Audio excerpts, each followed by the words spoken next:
Tonight, the CBS investigators have uncovered a mountain of debt owed to the city of Chicago. We're talking tens of millions of dollars owed by the city's own employees. Our Megan DeMar joins us now. Megan, you found 1 in every 3 CTA workers owes the city money. Right, Joe and Erica. The budget experts I spoke to called city employee debt low-hanging fruit, but we wanted to know how hard the city is actually trying to collect it. We discovered city employees and employees of the city's sister agencies owe at least $23.5 million to the city. Some of the more ironic debts include employees of the Department of Water Management owing a combined $312,000, including $61,000 in, that's right, unpaid water bills.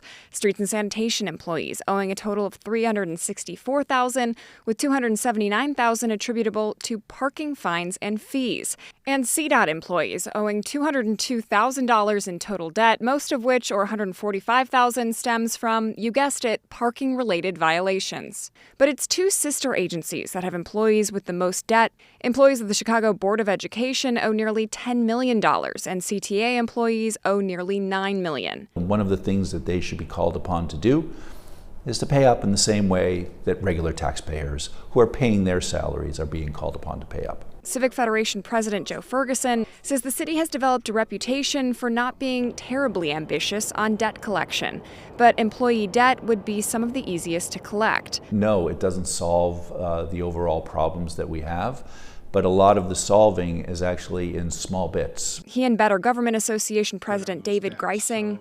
This would be a good way for the city to kind of show that it is serious about debt collection if they did collect from these folks. Say it's significant that the largest chunk, about $20 million, comes from CTA and Board of Education employees. Of the 20 million, about 7 million are on payment plans. City of Chicago Comptroller Michael Belsky, to the extent that we can, we certainly will try to collect what's outstanding. Told me that down the road he may consider an intergovernmental agreement with the leadership of both agencies to help collect the debt. I think because they're independent, it just requires kind of goodwill in order to cooperate. He noted that the city also offers several debt relief programs and amnesty programs. The Department of Finance has also launched a new online portal to consolidate debt information across the city.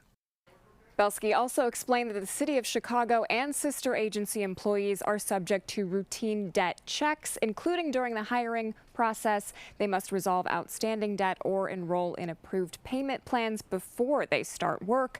And CTA did not provide any comment for our story. Chicago Public Schools referred us back to the city. Joe and Erica. All right. Megan, thank you.